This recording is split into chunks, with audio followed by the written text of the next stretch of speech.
Hi everyone, কেমন আছো সবাই? মোষ ডায়েরি নতুন ব্লগে সবাইকে স্বাগত জানাই। চলে এলাম আরও একটি নতুন ব্লগ দেখে। ব্লগটি দেখে নিশ্চয়ই আপনারা বুঝে গেছেন যে ব্লগটা কী হতে চলেছে, তাই আর নতুন করে বললাম না। বর বউ প্রায় বিয়ের পিঁড়িতেই বসে গেছে। যারা আগের ব্লগটা দেখোনি দেখে নাও, তাহলেই বুঝতে পারবে। জানেন তো, এইখানকার বিয়েটা আমিও কিন্তু প্রথমবার দেখছি। এইখানকার নিয়মগুলো কিন্তু একদম আলাদা। আমার যেভাবে বিয়ে হয়েছিল তার এই নিয়ম অনেকটাই আলাদা। যারা এই ভিডিওটা দেখছো, যাদের এইটা নতুন, তারা দেখলে অবশ্যই বুঝতে পারবে। প্রথমে যেমন হয় মালা বদল, সেই মালা বদলটা কিন্তু হয়েই গেল। তারপরে বসে গেছে। আর ওই শাড়িটা দেখে চিনতে পারছে, ওটা কিন্তু আমি নিজে পছন্দ করে কিনেছিলাম। আর এই শাড়িটাকে তোমরা কি বলো তোমরা কিন্তু জানিও। আমাদের এখানে অনেকে লজ্জাগ্রস্ত বলে। যতই বিয়েটা কমপ্লিট হোক না কেন, বিয়ের যেই আনন্দটা বাইরে থেকে হয় আর বাড়িতে, দুটোর মধ্যে কিন্তু অনেক পার্থক্য থাকে। তো যাই হোক, আমাদের এখন বলতে বলতে সিঁদুরদান পর্ব শুরু হয়ে গেছে। তো তোমরা দেখে জানিও ওকে কেমন লাগছে, এবং দুজনকে খুব আশীর্বাদ করো সবাই, যাতে ওরা দুজনে মিলে খুব ভালো থাকে।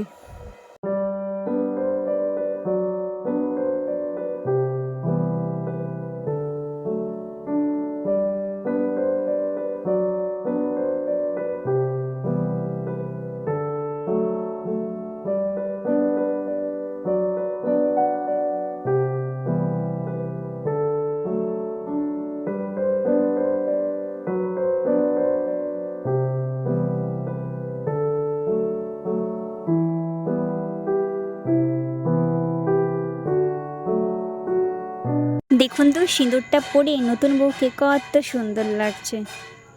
মাথা ভর্তি সিঁদুর, হাতে শাঁখা পলা, এটাই তো মেয়েদের জীবন। আর জানেন তো এটা কী নিয়ম, এটা কিন্তু আমিও ঠিক জানি না। আমিও কিন্তু এইসব নিয়মগুলো প্রথম দেখছি। আর ওইদিকে দেখো, আমার শ্বশুর মশাই দাঁড়িয়ে আছে, এদিকে পিসি শাশুড়ি যিনি দাঁড়িয়ে আছেন মাথার উপর হাত দিয়ে, ইনি হচ্ছে আমার ছোট পিসি শাশুড়ি। এদিকে বিয়ার নিয়মগুলো হচ্ছে, আর ওদিকে বোনরা মিলে সবাই দরজা ঘিরে রেখেছে। যদি আমি ওই দিকটায় ছিলাম না, তাই কিন্তু ওগুলো ক্যামেরাবন্দি করা হয়নি। তো দেখো, এই যে দুধ ঢালার পর্বটা, এই নিয়মটা কিন্তু আমিও বুঝতে পারিনি। পিসিকে জিজ্ঞাসা করেছিলাম, তিনি বললো যে এটা আমাদের নিয়ম, কিন্তু কী নিয়ম এটা কিন্তু আমিও নিজে জানি না। আর এই যে দুজনের হাতে দুটো সুতো বাঁধা ছিল, এটা কিন্তু দুজনের হাতে কাটতে হয়েছে, এটা জানতাম যদিও। আর বাকি নিয়মগুলো কিন্তু কোনোটাই মাথায় ঢোকেনি। যাই হোক, এদিকে বিয়ের পর্ব শেষ।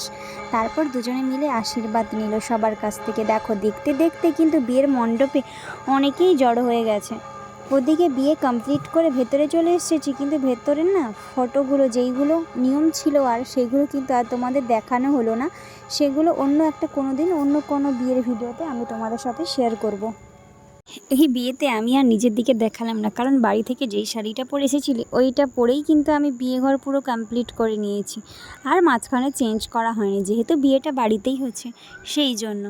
যাই হোক, এদিকে দেখো খাওয়া দাওয়ার পর্ব শুরু। আমিও খেতে বসে গেছি। প্রায় এটা লাস্টের দিকেই চলছিল, কারণ আগে অনেক রিলেটিভস যারা নেমন্তন্ন ছিল তারা সবাই খেয়ে গেছিলো। তারপর শেষে দেখো আমার সাইডে পিসি বসেছিল, আর যার বিয়ে হলো তার বোন মানে আমার ননদিনী, তিনিও কিন্তু বসেছিল আমার সাইডে।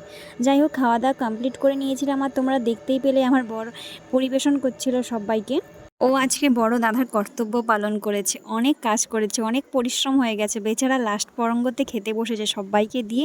লাস্টে নতুন বউ বর আর এই মাঝখানে যে বসেছিল, এটা কিন্তু আমার পিসি শাশুড়ি ছিল। তো সবাই মিলে ওরা লাস্টে খেতে বসেছিল, আর আমি লাস্টে ক্যামেরা বন্দি করছিলাম। অনেক কষ্ট হয়েছে ওর আজকে। আর যাই হোক, এদিকে নতুন বউ তো গিফট নেওয়া শেষই হচ্ছে না। এদিকে লাস্টে মাকে প্রণাম করে নিল। আর এই দেখো, এই দই ভাতটা নিয়ে কিন্তু অনেক কাণ্ড হয়েছে। আমাকে বলছে এটা যদি তুমি খেতে পারো তাহলে তুমি যা বলবে সেটা তোমার। আমি বললাম ঠিক আছে, আমি যদি এটা খেতে পারি এটা পুরোটাই কিন্তু আমার, এই বলে সবাই আমার লাগাচ্ছিল। আর এদিকে দেখো, ছোটো পিসেমশাই পিসিকে বলছিল চলো আমরা দুজন আর একবার মালা বদল করে নিই। তার একটা ছোট্ট ক্লিপ তোমাদের দেখালাম।